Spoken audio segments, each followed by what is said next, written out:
Bonjour à tous, aujourd'hui dans cette vidéo, j'ai envie de vous partager quelque chose que j'ai appris dans ma formation prise de parole en public et que j'ai retrouvé dans le livre qui s'appelle Boîte à outils du management transversal, qui est la lanterne magique.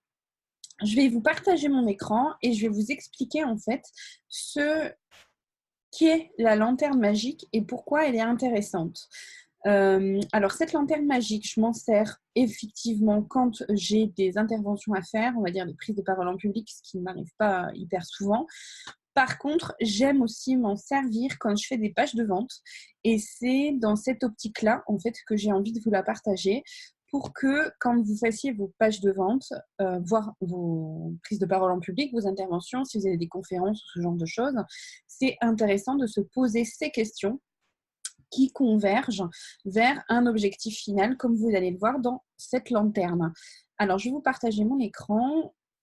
Dans le livre La boîte à outils du management transversal des éditions Duno, c'est la fiche numéro 6, la lanterne magique. Ils expliquent la métaphore, en fait. Pourquoi on parle de lanterne? Donc, ils nous expliquent que l'objectif, c'est-à-dire ce que le manager transversal souhaite que son auditeur retienne, est l'essentiel à déterminer pour rendre son discours lumineux et éclairer sa marche vers le succès. Voilà pourquoi vous allez voir, en fait, tout le dessin correspond à la fin à une lanterne. Et donc, c'est pour ça qu'il y a cette métaphore de la lanterne magique. Alors, les points importants, on va les détailler. Donc, en fait, cette lanterne, elle se compose de 4 pôles importants et ce sont les transversalités entre ces pôles qui vont vous permettre d'atteindre l'objectif et qui vont faire que votre discours sera en cohérence globalement. La première chose qu'il faut identifier, c'est bien sûr le sujet de la prise de la parole. Donc, vous devez sortir un sujet de cette prise de la parole. Ensuite, vous avez un contexte. Pourquoi vous parlez du sujet? Quels sont les enjeux de cette prise de parole? Pourquoi vous la faites? Etc. C'est dans quel contexte vous devez faire cette prise de parole. Exemple, si c'est quelque chose qui ne vous passionne pas, si c'est quelque chose qu'on vous force à faire, il faudra prendre en compte ce paramètre dans votre prise de parole. Vous serez moins efficace et votre auditoire retiendra moins de choses si vous n'êtes pas convaincu de ce que vous dites. Ensuite, il y a vous, en tant qu'orateur, qu'est-ce qui rend cette prise de parole légitime, par exemple? Comment ça se fait que c'est vous qui parliez de ça? Pourquoi c'est vous qui parliez de ça? Quel est votre intérêt par rapport à ce sujet? Etc. Et ensuite, donc, quelle est votre cible? Donc, le public concerné par cette prise de parole en public. Donc, à qui vous vous adressez? Et bien sûr, tout ça, vous allez voir, ça converge vers l'objectif de l'intervention. Et en fait, c'est les relations entre tout ça qui va faire que vous allez aller vers l'objectif de votre intervention. Alors, les différents liens que vous avez, c'est par exemple, quel est le lien entre le sujet et le contexte? Par exemple, vous parlez de ce sujet parce que c'est un sujet d'actualité, vous parlez de ce sujet parce que c'est un sujet qui vous tient à cœur, parce que ça vous est arrivé hier, parce que vous savez que quelqu'un a eu le même problème, etc. Donc, quel est le contexte du sujet? Ensuite, quel est le lien entre vous et le sujet? Donc, c'est ce qu'on disait tout à l'heure. Pourquoi vous? Pourquoi vous parlez de ce sujet? Moi, par exemple, je ne vais pas m'amuser à parler des baleines dans l'océan, machin. Ce n'est pas un sujet que je maîtrise.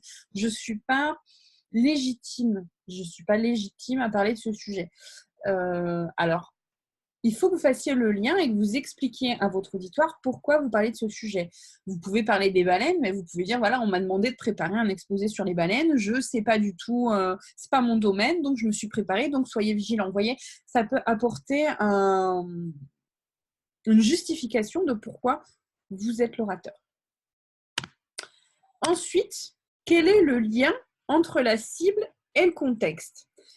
C'est, par exemple, vous avez choisi cette cible-là par rapport à un contexte particulier. Par exemple, moi, je veux dire, je vous parle de la lanterne magique, à vous, entrepreneurs qui êtes ma cible, parce que je sais que vous allez être amené à faire des pages de vente ou être amené à parler avec des gens et je pense que c'est quelque chose qui peut vous intéresser. Donc, c'est le lien entre la cible et le contexte pour que votre cible soit sache pourquoi vous lui parlez de ça. Ensuite, quel est le lien entre l'orateur et le contexte? Pourquoi moi, je vous parle de la lanterne magique? Et donc, qu'est-ce qui fait que je suis légitime de vous parler de cette lanterne magique? Donc, moi, en tant qu'orateur, je vous parle, je suis concernée par le contexte, en fait, parce que je sais que ça va vous servir, en fait. Ensuite, bien sûr, il y a le lien entre le sujet et la cible. C'est ce que je vous disais tout à l'heure. Je sais que vous allez être amené à devoir soit parler en public, soit utiliser des pages de vente. Donc, je sais que vous avez un lien avec ce sujet, quoi qu'il arrive. Et ensuite, on arrive... Voilà, on a encore un autre qui est transversal. Ouais. Donc, quel est le lien entre vous et la cible? C'est-à-dire comme pourquoi moi, je vous parle à vous de la lanterne magique. Donc, moi, je suis formatrice et vous avez besoin d'avoir l'information, à mon sens, sur ce point pour vous aider à faire vos pages de vente et pour vous aider à faire vos interventions orales. Voilà pourquoi moi, je vous parle à vous de la lanterne magique. Ensuite, donc vous voyez la fin, c'est quel est mon objectif à moi à la fin de cette intervention. Donc, pour moi, l'objectif, c'est de vous parler de la lanterne magique et que vous puissiez identifier tous ces points lors de vos interventions et que vous puissiez ne rien oublier lors de votre intervention. Et quel est, vous, votre objectif par rapport à écouter cette vidéo? Ce que vous souhaitez, vous, retenir, en fait, vous, ce savoir, en fait, que vous ayez cette information.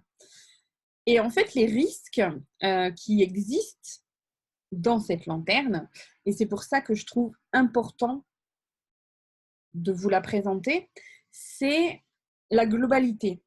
Si vous, en tant qu'orateur, vous avez l'objectif, par exemple, je dis n'importe quoi, d'aller à une conférence, enfin, d'animer une conférence, et à la fin de cette conférence, votre objectif, c'est de vendre quelque chose, par exemple. Et donc, vous allez tourner toute votre conférence par rapport à la vente de ce produit ou de ce que vous avez à vendre. Par contre, votre cible, elle est peut-être venue à la conférence pour une autre raison. C'est-à-dire qu'elle est... Alors, j'insiste sur ça parce qu'il y a différentes... et c'est pour ça que c'est important de communiquer. Votre cible, il y a peut-être des gens qui vont être venus parce qu'ils savent que vous présentez votre produit et donc le but c'est d'acheter votre produit, mais ils veulent vous connaître et ils veulent savoir ce qu'il y a dans le produit, etc. Donc eux, c'est OK. Mais il y a peut-être une partie de la cible qui, elles, viennent à votre conférence pour toute autre chose, parce que ce n'était pas clair dans votre message. C'est-à-dire qu'elle, peut-être, elle vient pour penser apprendre quelque chose, ou peut-être qu'elle pensait que vous allez fournir un outil gratuit, ou je ne sais pas. Et donc, c'est là que c'est hyper important, en fait, de bien prendre en compte tout ça. Et ça va vous aider, en fait, à avoir un message clair et bien prendre toutes les dimensions. Et en fait, c'est bien pour ça que je vous propose ça aujourd'hui et que je vous dis que vous pouvez l'adapter à votre page de vente, etc., à tout ce que vous faites, parce qu'il faut bien avoir en tête votre objectif et l'objectif de votre cible. Expliquez quel est le contexte, dans quel contexte vous faites cette intervention. Le sujet, généralement, c'est clair, mais ça peut arriver. Par exemple, si je vous dis, si je vous envoie la vidéo, là, en vous disant, je vous fais une vidéo sur la lanterne magique. Je ne pense pas que le sujet est clair. J'ai besoin comment dirais-je, de préciser. C'est-à-dire, je vous présente la lanterne magique qui définit les bonnes pratiques de la prise de parole en public et qui peut vous servir à faire vos pages de vente pour délivrer le bon message. Voilà, si je vous dis juste vidéo sur la lanterne magique, à part les curieux, je ne suis pas sûre que vous ayez un intérêt à regarder cette vidéo. Donc, c'est pour ça qu'il est important de faire le lien entre tout ça. Et vous voyez, ça ressemble en fait à une lanterne avec les 4 pôles qui convergent. Et ça, c'est la lumière en fait. C'est l'objectif de l'intervention. C'est-à-dire que c'est vraiment ce sur quoi vous devez porter votre attention. Et c'est ça qui doit être hyper clair. Là où c'est intéressant, c'est que par exemple, la lanterne magique, moi je l'ai vue en formation, je l'ai vue sur le livre de la boîte à outils du management, elle va être présentée de différentes manières. C'est-à-dire que la différence, c'est vous, l'orateur et le contexte. Peut-être qu'il y aura des contextes différents, etc. Moi, par exemple, vous voyez, j'ai ajouté le contexte page de vente. Et en fait, ce qui est hyper important, c'est de vous poser la question, vraiment, quel est l'objectif de votre cible? C'est-à-dire qu'à la fin de votre intervention, et là, je le vois écrit dans le livre de la boîte à outils du management, c'est vraiment, il faut passer de la logique de ce que je sais, c'est-à-dire de l'information que je détiens moi, à ce que mon auditoire doit savoir. Je veux que mon auditoire sache à la fin de mon intervention. Qu'est-ce que je veux que mon auditoire pense à la fin de mon intervention et qu'est-ce que je veux que mon auditoire fasse à la fin de mon intervention. Et toutes ces questions-là, ça va vous permettre de créer votre intervention. En fait. Sur ce, je vais vous laisser. Si cette vidéo vous a plu, n'hésitez pas à vous abonner à ma chaîne. Il y en aura d'autres. Celle-ci, c'est la première d'une nouvelle série depuis le changement de mon activité. Il y aura d'autres vidéos, donc n'hésitez pas à vous abonner. Et je vous retrouve bientôt. Au revoir.